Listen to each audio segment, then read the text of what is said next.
먼저 통합보육에 대한 이해와 운영입니다. 이제 통합보육은 일단 여러분이 듣자마자 이제 장애 영유아 통합보육, 그러니까 비장애 아동과 장애 아동의 통합보육을 생각할 수 있습니다. 기본적으로 장애보육의 영역에서 통합보육의 용어를 공식 용어로 사용하고 있습니다. 통합교육 또는 통합보육. 그런데 어린이집 현장에 가보면 오전 아이들 등원 시간하고 오후에 하원 시간에 통합보육이라는 용어를 쓰면서 여러 학급의 아동들이 한 장소에 모여서 이제 그 선생님들의 지도를 받는 그런 모습을 볼 수 있는데요. 우리가 시간에 이루어지는 보육을 또 통합보육이라고 정의 내릴 수 있습니다. 그러면 통합보육의 개념을 이렇게 이해해 놓는 것이 좋을 것 같습니다. 통합보육은 일단 모든 영유아가 동등한 교육적 혜택을 받을 권리가 있고 또 그걸 통해서 그로 인해서 물리적으로 같은 공간 안에 있는 것을 넘어서 보육과 교육의 개별적 요구가 수용되고 받아들이는 것을 의미한다. 이렇게 정의 내릴 수 있습니다. 그래서 3살이건 4살이건 그 아이들이 동등한 교육적 혜택을 받을 수 있고 발달 특성상 같은 밴드로 묶일 수도 있다는 얘기죠. 그리고 비장애 아동이건 장애 아동이건 또 같은 동등한 교육적 혜택을 받을 권리가 있고 물리적으로 같은 공간에 있을 수도 있고 그걸 넘어서 보육과 교육의 개별적 요구가 수용되고 받아들이는 것을 의미한다. 이렇게 이해할 수 있습니다. 그래서 일단은 통합보육은 영유아의 연령의 통합이 있을 수 있고요. 3세, 4세, 5세 혼합 연령반 통합.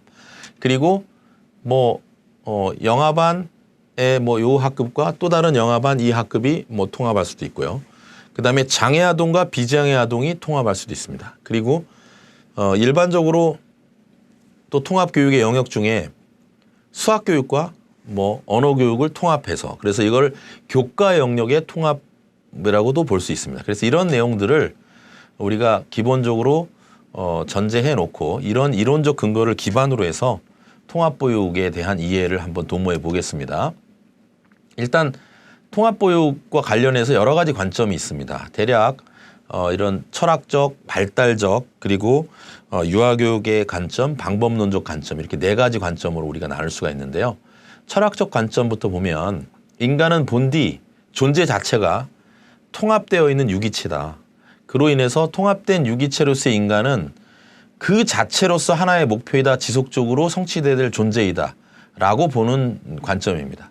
그래서 철학적으로 인간은 그냥 어느 한 영역으로 이렇게 탁 떼서 이렇게 그 영역에 특화된 것이 아니라 전인적인 존재라는 것입니다. 자, 발달적인 관점을 볼게요. 발달적 관점은 모든 아동이 자신의 발달 정도에 따라서 현재 시점에서 지각하고 생각하는 행동의 척도에 따라서 공통의 제재와 수업 내용 또는 테마 등에 따라 놀고 배우고 일하는 것이다. 그러니까 이제 이 발달적 관점의 입장에서 보면 아동들이 기본적으로 현재 수준에서 그 아이가 느끼는 것이 발달의 완성이라는 것이에요. 그래서 빠른 아이도 그 현재 수준, 늦은 아이도 그 현재 수준. 그래서 공통의 제재와 테마가 있다 할지라도 요 낮은 연령의 발달 수준과 높은 연령의 발달 수준의 아이들은 서로 자신의 입장에서 발달의 목표에 도달한다는 거예요.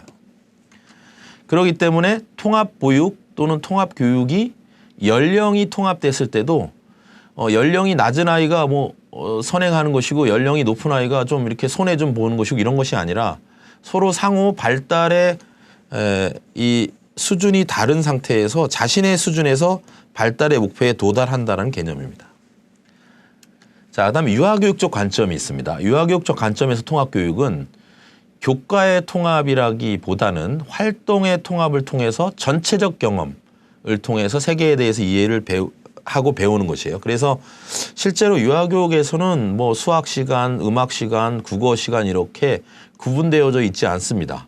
하루 일과 중에 미술 활동을 하더라도 노래랑 같이 하면서 또 미술 활동한 재료 가지고 역할놀이도 하면서 그래서 다양한 영역들이 통합되어서 경험이 전체적인 경험을 통해서 세계에 대해서 이해를 할 수 있는 환경이 되는 것이죠.